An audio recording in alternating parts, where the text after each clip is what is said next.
Good morning all, and welcome to another episode of Pepper Presents, where today we have been joined by key industry speakers to talk to us about the changing face and role of technology in the intermediary market. As we know, technology is changing everything we're doing, and we're certainly seeing it in the mortgage industry, with digital change enhancing the customer experience, improving intermediary relationships, increasing efficiency and reducing costs. So I'm delighted this morning to be joined by Doug Hall, Director of 3MC, Richard Merrett, Head of Strategic Development of SimplyBiz, Melanie Spencer, Group Business Development and Head of MCI Mortgage Club, the infamous Nathan Reilly, Head of Lender Relationships. So thank you all so much for taking the time this morning to come and share your thoughts. So if I could please start with what technology is having the biggest impact on our market right now.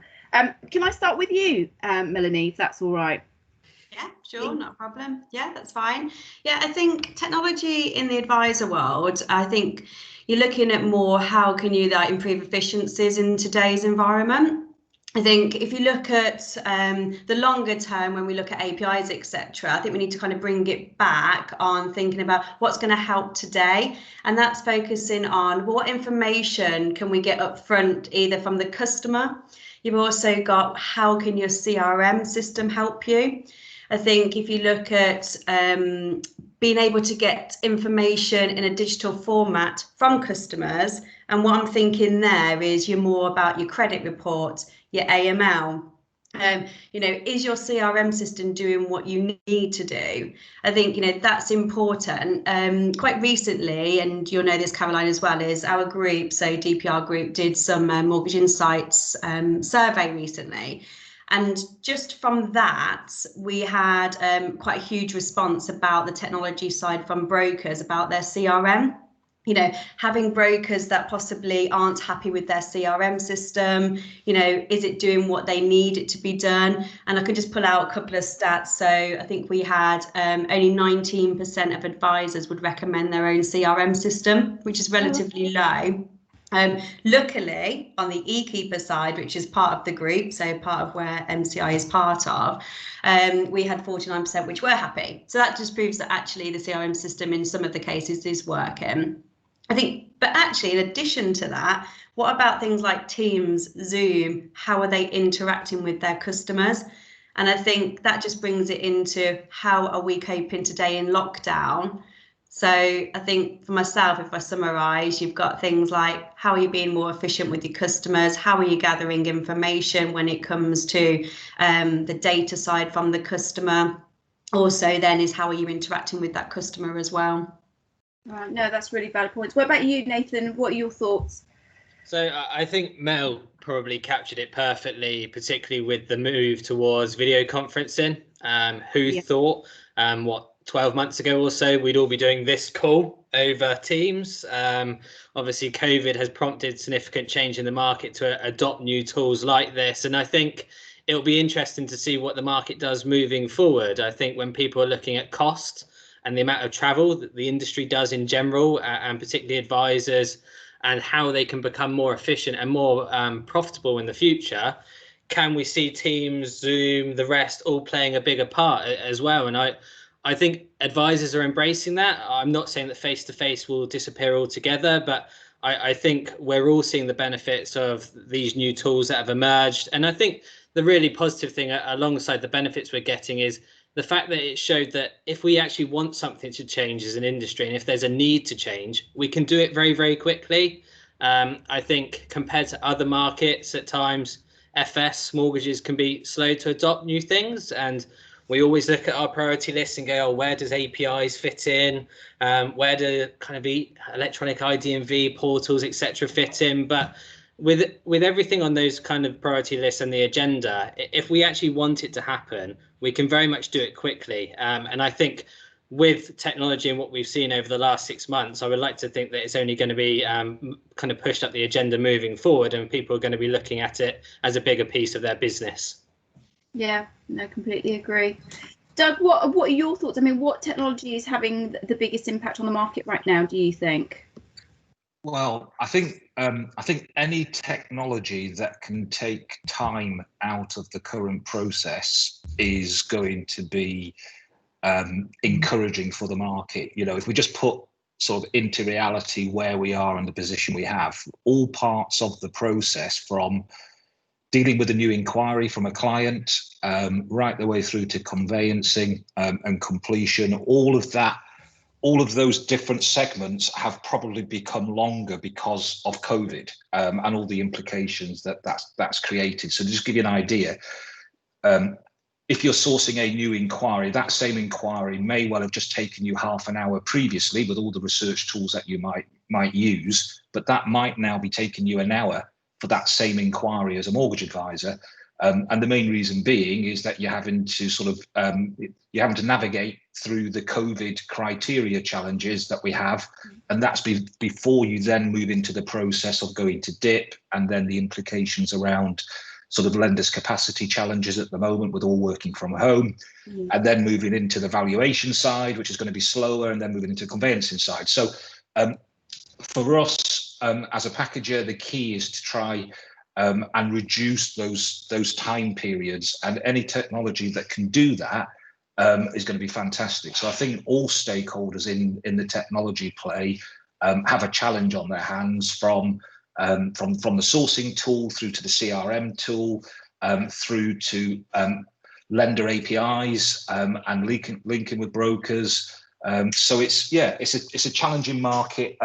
We took the challenge on in COVID to launch a new CRM system ourselves on the 1st of June, which is always a challenging lockdown, shall we say, which it's gone well for us. We've got about 1,100 brokers now registered on the system. But again, those were new sort of encouraging challenges that we wanted to sort of take on board, looking to enhance the broker journey when they work with 3MC. So yeah, anything that can reduce time is key at the moment. Yeah, no, completely agree. And Richard, what about you? What integrations do you think brokers actually want? Because I know obviously you've started in the mortgage club now, and you've spoken to probably lots of directly authorised brokers. What integrations do they want, do you think? So first and foremost, I have to agree with the points that everyone's made. Time saving is crucial. For me, what's become very apparent throughout COVID is with the raft of changes, changes to the way we interact, changes to lenders' criteria. Brokers are having to sort of relearn how to do the job. And I think therefore things that narrow the funnel in terms of being able to continue working have been adopted probably a lot more than they have in the past. So the research tools, the criteria tools, the affordability tools. I think in terms of what they actually want, though, we need more customer focused enhancements. There's been a huge agenda over the last period of time about improving efficiencies to save people rekeying and so on and so forth. And that's great.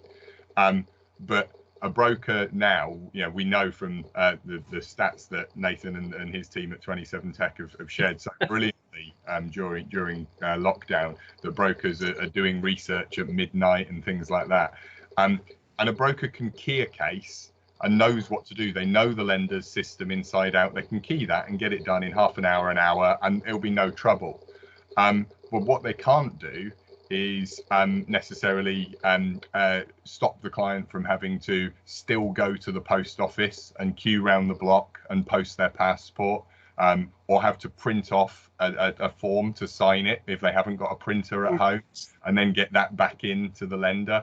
So I think what we actually need are a joining up of the different facets in the process that genuinely improve the customer experience. And the obvious one that is completely ripe for that is the conveyancing process. The fact I've done, I've spoken to our members who get frustrated that they've been able to do everything online, but then the customer still has to exchange and complete on the same day. And the issue is that they can't automatically DocuSign a document. Some have talked about clients that they've got who are doing $1 million and $1 billion trades in other industries in financial services and doing it all digitally. And the fact that you can't do all of that in the mortgage market still, there are still lenders using fax machines. So I think those enhancements are key for what brokers and, more importantly, customers need moving forward. Yeah, and that's a really valid point. Nathan, anything on the 27 tech horizon to counteract that? Yeah, so it's an interesting question, Caroline. When I was looking at it, what integrations do brokers actually want? If I was a broker, selfishly, I'd be saying I want every integration under the sun, because I think from a technology point of view and with APIs, integrations could or should be relatively quite straightforward. So I would be going, I want everything. I want my AML software to plug into my kind of portal, my CRM. I want to remove rekeying from the process through submission portals like Apply, for instance. But I also want to address that conveyancing piece like Richard touched on as well. And I think it's absolutely right for brokers to want all of those things.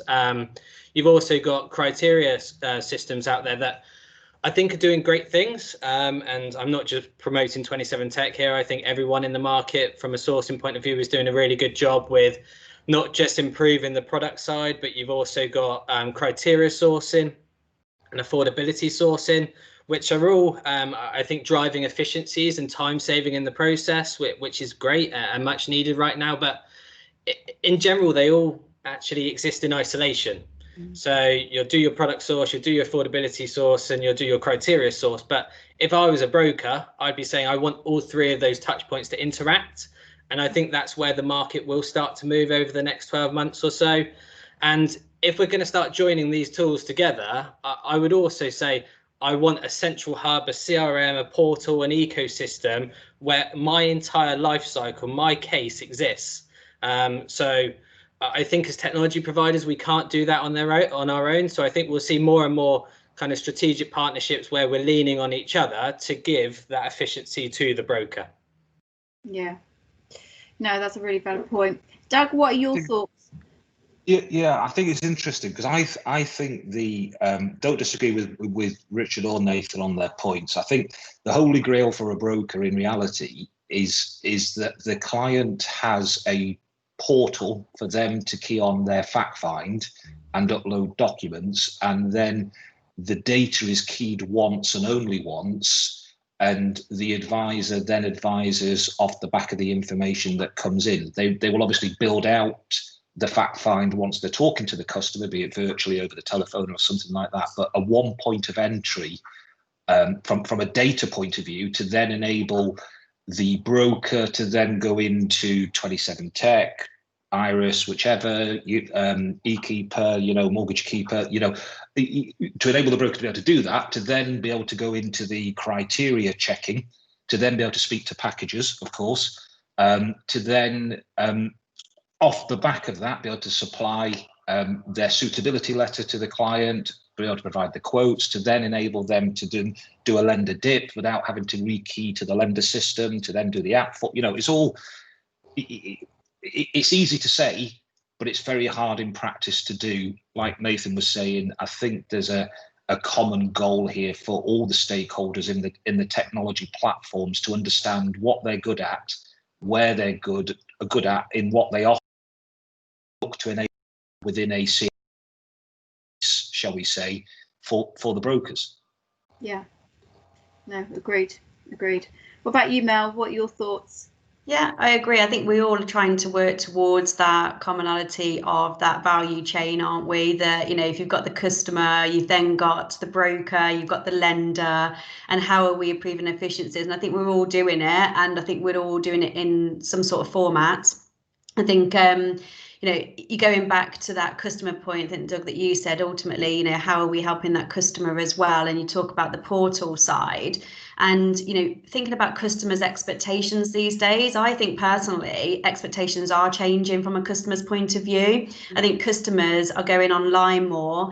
They're doing their research online. And I mean, I'm not talking about your mortgage research like a sourcing system. I'm thinking more, if I'm a customer and I want to go and see what's out there, how am I doing that? And I think that's where we can start helping brokers think about, their websites, is there websites there? And if a customer goes onto your website as a broker, how can they then navigate? So do they have to call you, or could they actually start the process on your website?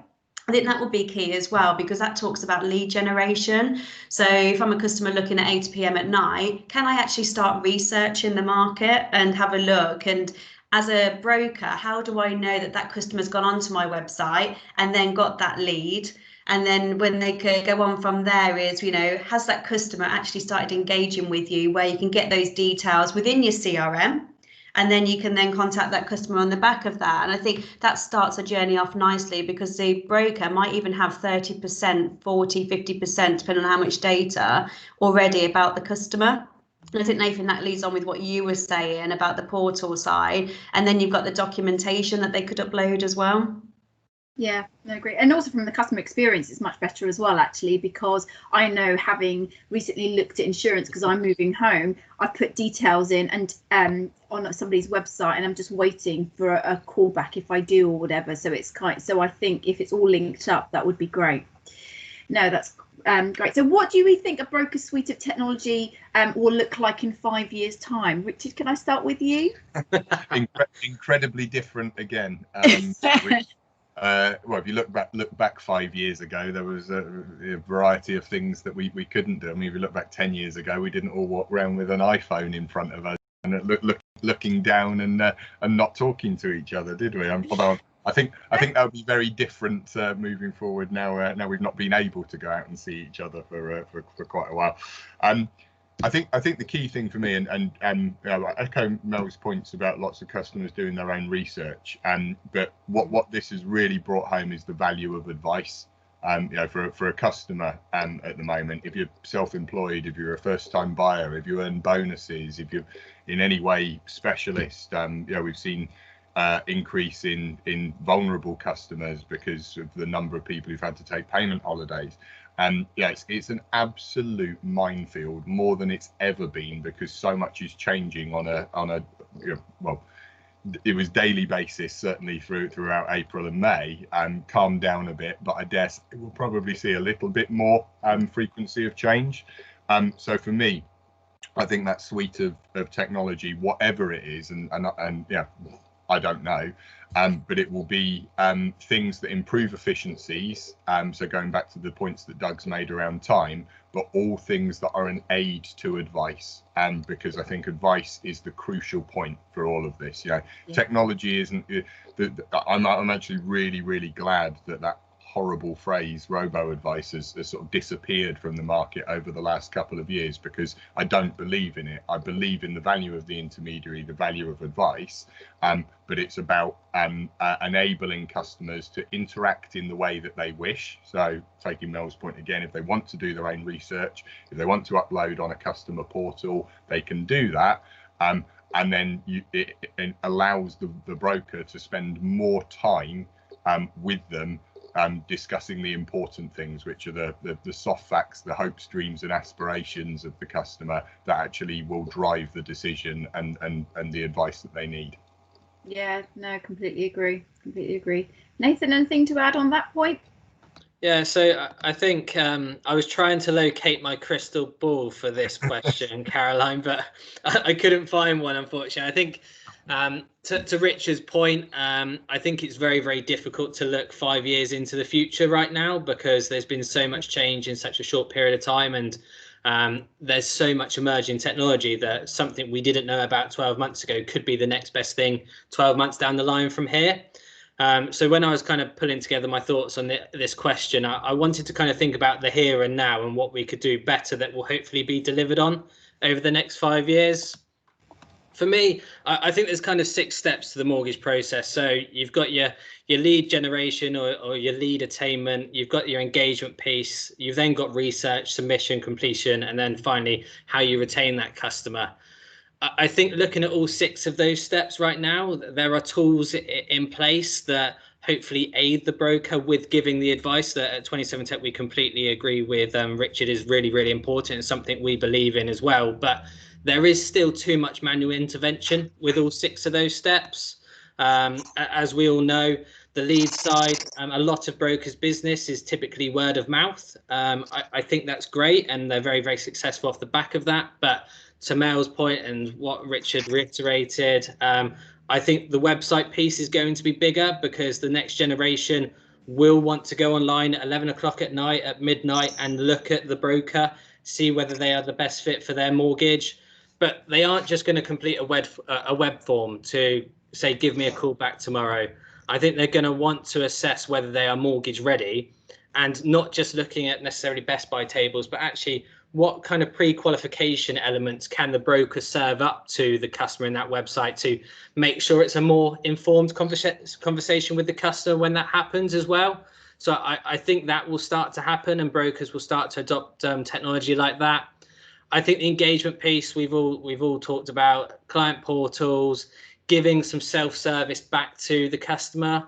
Everyone's busy, and that people are only going to get increasingly busy. So we need to make sure that the customer can interact with the broker when it suits them, and to power their own advice journey, which I think will happen. And there's numerous customer portals out there already that deliver on that. I think the submission element, you've got the kind of API piece, the rekey piece that we've touched on. I think lenders are making some really positive moves on that. And I think next year will be a really, really big year for APIs and integrations in general. The kind of completion element is tricky because I think it kind of sits around us from a conveyancing point of view, but we can't necessarily influence it as much as we would like to. But I think there will be more conversations from a mortgage and conveyancing point of view to try and address that kind of time lag that we've got there potentially. But you've also got retention, which is the final step. A lot of post-completion interaction with the customer is about sending emails. It's about picking up the phone 3 months prior to maturity or 6 months prior to maturity. I think brokers will probably have to get a little bit more sophisticated there as well and use tools and technologies to be more proactive, because lenders are being more proactive in retaining customers themselves, and that's absolutely fine. No one necessarily owns the customer, but I think the intermediaries, to protect their revenue, to protect their businesses, they could use technology a little bit more to engage with their customers more frequently as well. So I think when you piece that entire journey all together with the technology that's available, I would like to think that in 5 years' time, we are using technology more and more to address those areas. Yeah, it's a really bad point. Mel, anything from you? I think Nathan summed it up really nicely. I think all those points, like you say, are really important. Richard, about the advice, and it's how you use technology to aid that advice. And all those 6 points that you mentioned are exactly spot on, and exactly what everyone's trying to achieve here. I mean, what advice would you give to brokers who are reluctant to be an early adopter of technology? Because obviously there's cost implications as well as a change in process for them. I mean, what would any advice be, Richard? I would just encourage them to try. You don't know until you try.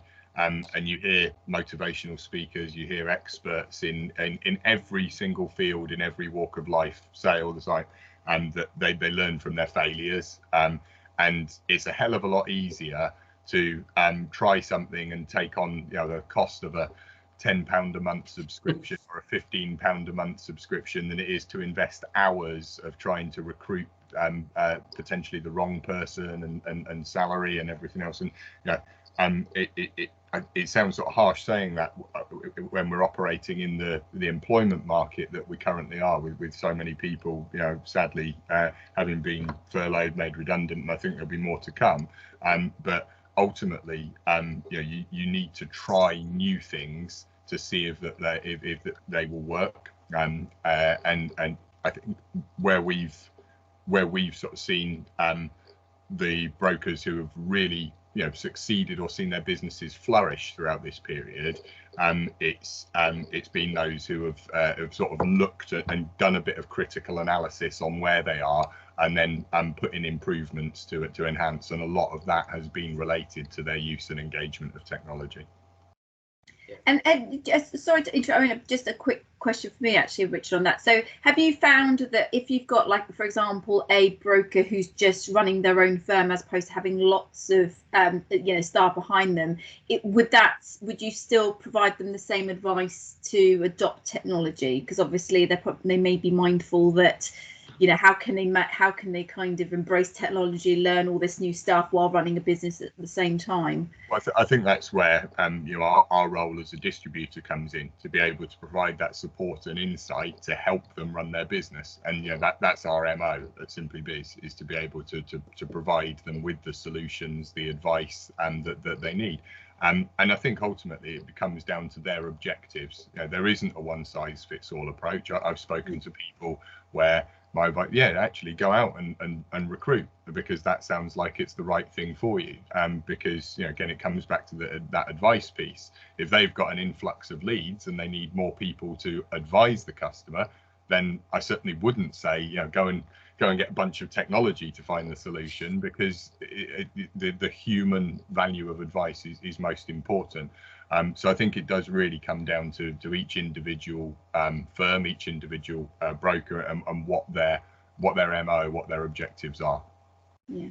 Doug, what are your thoughts? Well, it's interesting question, Caroline, because we've just gone through a CRM change. We were on with our previous provider for over 15 years, and then went with our new provider on the 1st of June.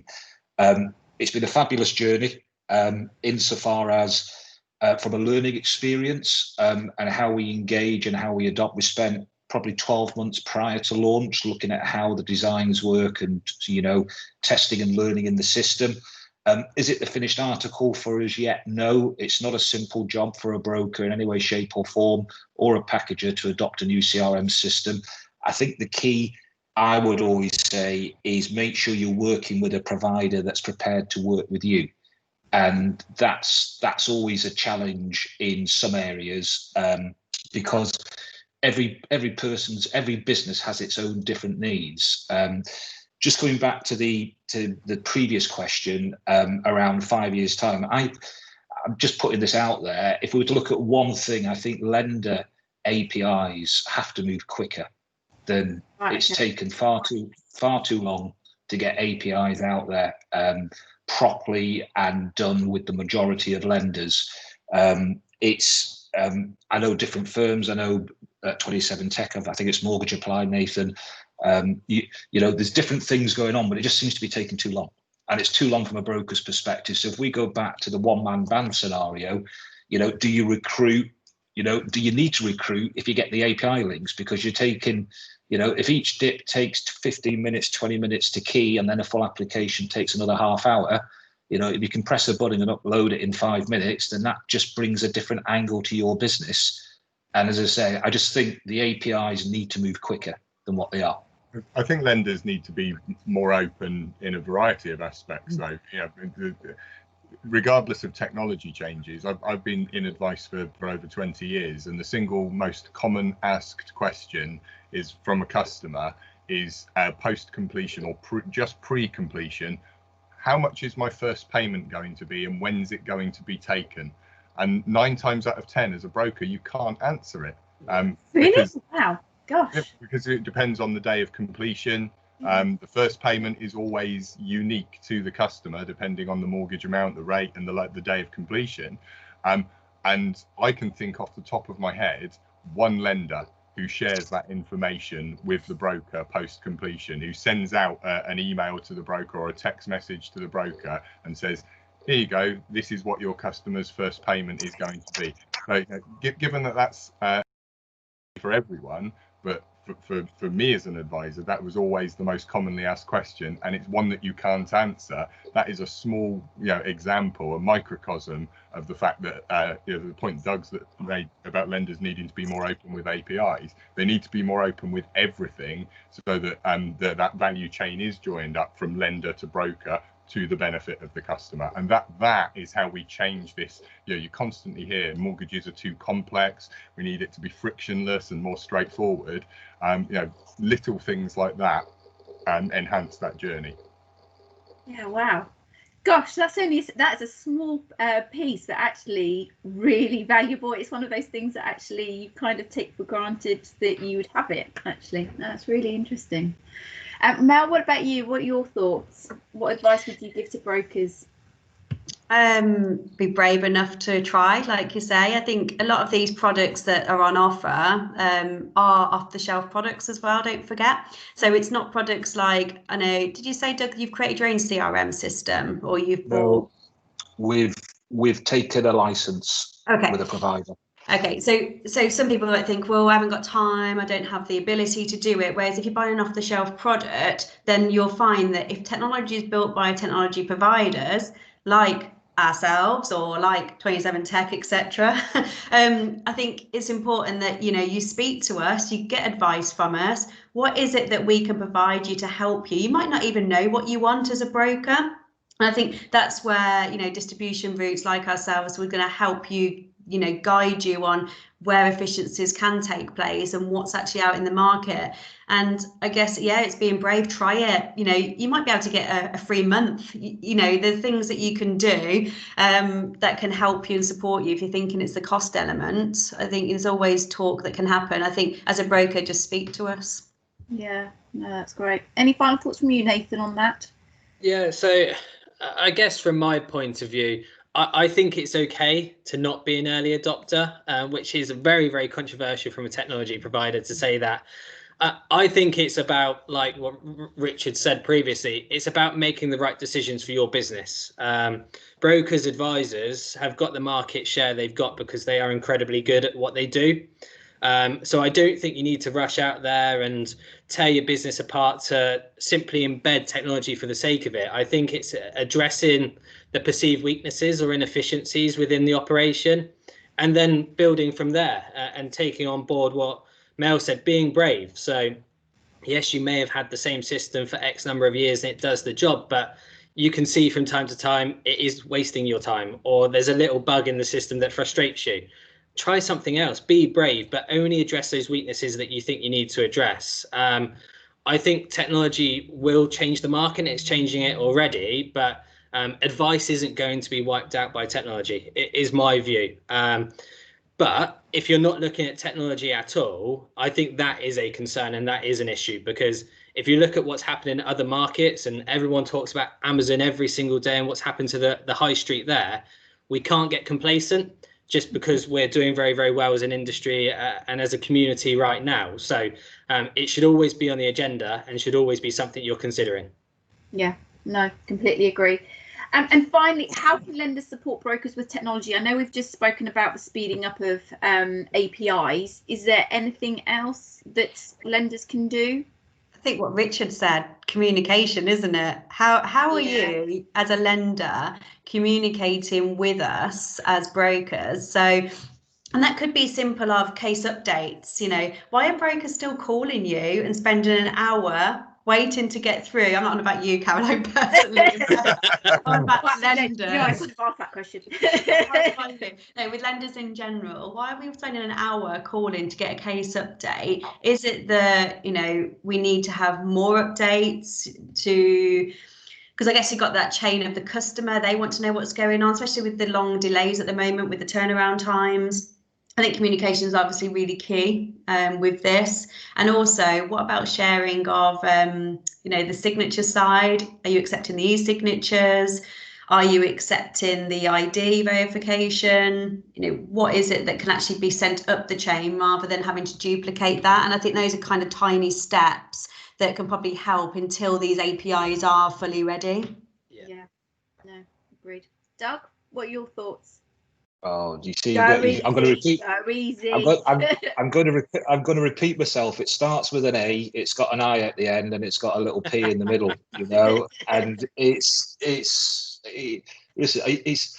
going back to our previous platform, which I had for a number of years. Pre-credit crunch. So we're going back to pre-07. We used to have links with lenders that would do the APIs and transfer the data across. I just don't get why it's taken so long, Caroline. That's just the big, huge issue for us. I mean, it's the amount of time and resource that's put into actually keying data that you've already got that you should be able to just transmit is huge. I think I think sharing of information, as Melanie's saying, I think it's key as well at the moment. You know, be challenging as a lender, be comfortable in publishing your SLAs on your website as lenders to help brokers make an informed choice.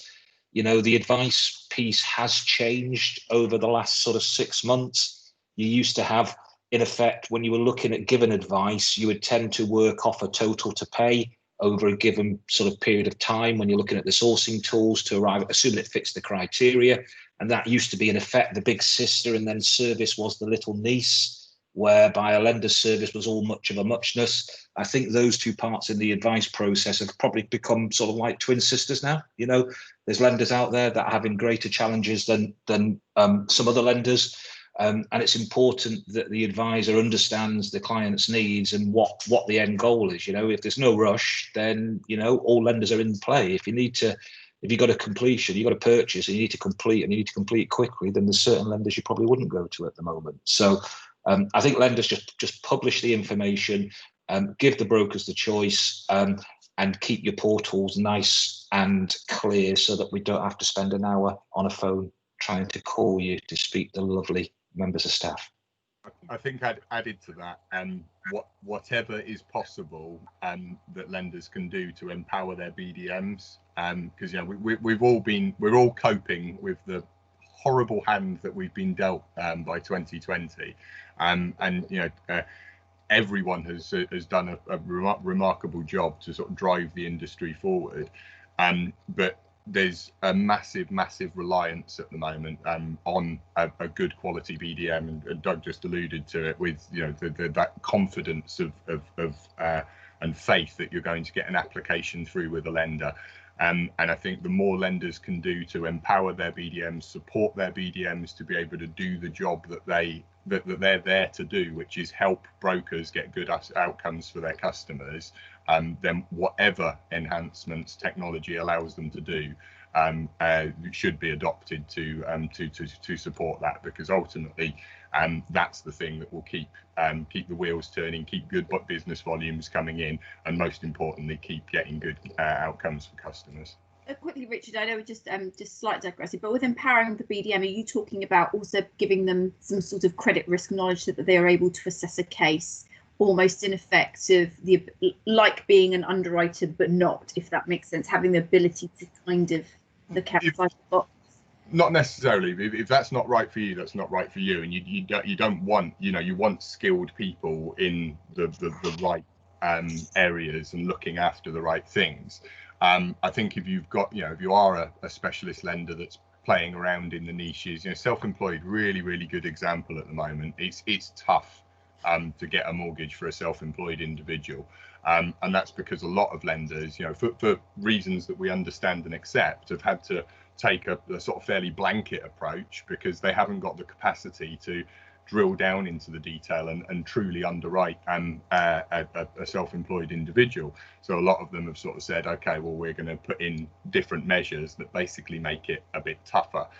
So in that sort of example, yes, you probably do want to be able to give the BDM more scope to be able to bend and look at, you know, process or criteria and be able to look at the grey. And for me, I think the lenders who've really come into their own over this period of time are those that have supported their sales staff, whether it be through criteria. So, you know, the lenders that have come out sort of really shining are those that have supported the areas of the market that have been more challenging. So high loan to value, 90%. And, you know, probably everyone's had a moan about, you know, having to try and get a case done in 2 days or go on and log on. But it's better that we have it and we can deliver those outcomes to our customers than not. So yeah, empowering the BDMs is more sort of about either giving them sufficient support at head office to help fix problems and get cases through.